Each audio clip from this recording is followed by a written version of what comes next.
sommes mobilisés pour densifier l'offre, coordonner davantage et pour proposer plus d'activités et d'animation. Parce qu'on constate que moins de personnes partent en vacances du fait des restrictions de circulation et pour d'autres raisons. Donc il était important d'amplifier notre action à l'échelle de la ville de Lyon. En fait, ce qui est important, c'est de faire vivre le quartier par rapport au bien vivre ensemble. Les gens l'ont super bien accueilli, ils sont vraiment contents, parce que pour eux, au mois d'août, il n'y a pas beaucoup d'activités. Nous, on prend le relais, ils sont super contents. Ils font des activités comme ça, c'est bien. Ils sont contents, ils veulent tous participer. On a besoin des activités pour les enfants. Moi, j'ai 3 garçons. Ils sont tout le temps à la maison, avec la play, avec le portable, avec la télé. Et moi, j'en ai marre, la vérité, j'en ai marre. Nos activités, elles sont ciblées pour que ça puisse intéresser les plus de 10 ans. C'est pour ça qu'on a mis du bubble foot et de la boxe.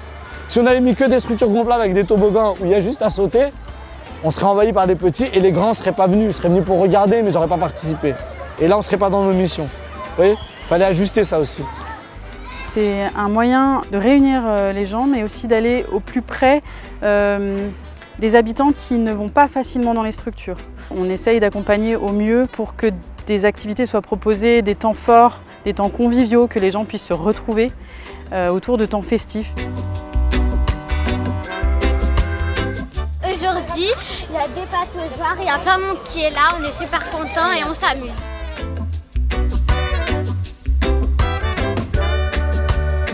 La fête de l'été, c'est l'idée de fêter le début de l'été et en même temps la récolte des pommes de terre, qui ont été cultivées par les enfants de l'école Aristide-Briand, parce que l'école Aristide-Briand est un des acteurs avec qui on travaille pour cultiver ce jardin. L'idée, c'est d'amener les habitants et les acteurs du quartier à cuisiner et également proposer d'autres activités, des rencontres comme celle de ce soir, un endroit qui suscite les rencontres entre des personnes qui n'ont pas l'habitude de se croiser dans le quartier.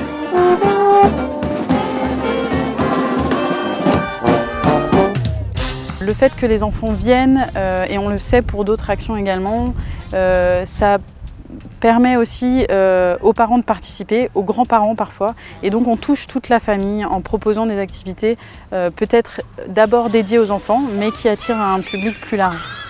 On devait faire quelque chose pour le mois d'août. Donc on s'est mis d'accord avec les partenaires. Le centre social porterait à une grosse animation sur 12 jours tout le mois d'août qui se nommerait Douchère Plage. L'idée, c'est de faire un espace de loisirs, de jeux, de détente, de musique, de repas pour toutes les familles de la Duchère qui puissent avoir un espace détente, farniente, chaises longues, chiliennes comme on peut voir. Nous, on est là pour faire de l'animation sociale. Voilà, une animation sociale en pied d'immeuble. Être hors les murs, c'est ce qu'on fait. Nous, notre rôle, c'est de proposer.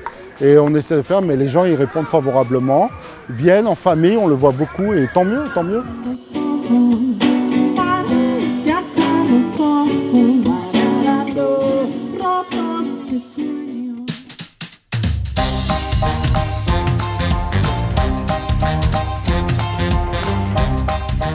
L'accueil hors les murs, c'est un accueil qui change de l'accueil de loisirs. C'est un accueil sans inscription.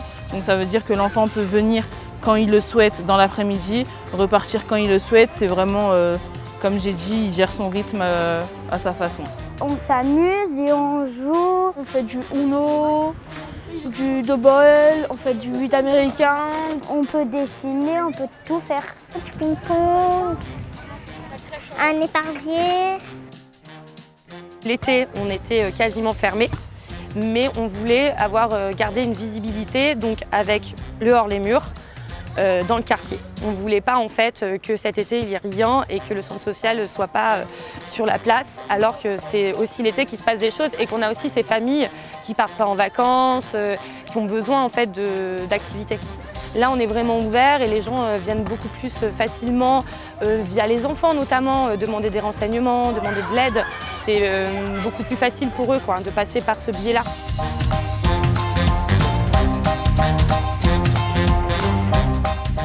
On propose la nuitée à la maison de l'enfance où justement on se retrouve tous ensemble. C'est un moment convivial, vraiment différent d'une journée classique parce que là, on va préparer le repas tous ensemble, on va partager un repas convivial et le soir surtout on propose une veillée aux enfants.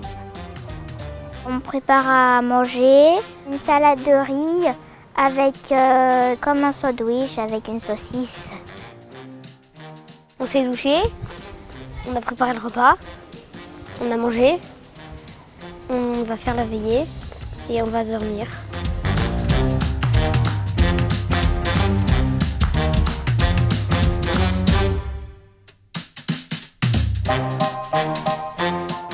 Les tentes, elles sont juste derrière. Les 2 tentes bleues, c'est pour les animateurs et les 2 tentes vertes derrière, c'est pour les enfants.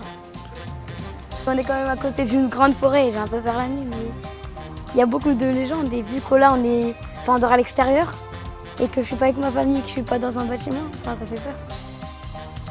Beaucoup de propositions sont faites et donc il y a un fort besoin d'articulation et de coordination de toutes ces propositions. Donc nous sommes, en tant que chargés de développement social à la ville de Lyon, à la direction du développement territorial, nous sommes chargés de coordonner, d'articuler toutes ces propositions pour pouvoir répondre aux besoins et aux envies des habitants.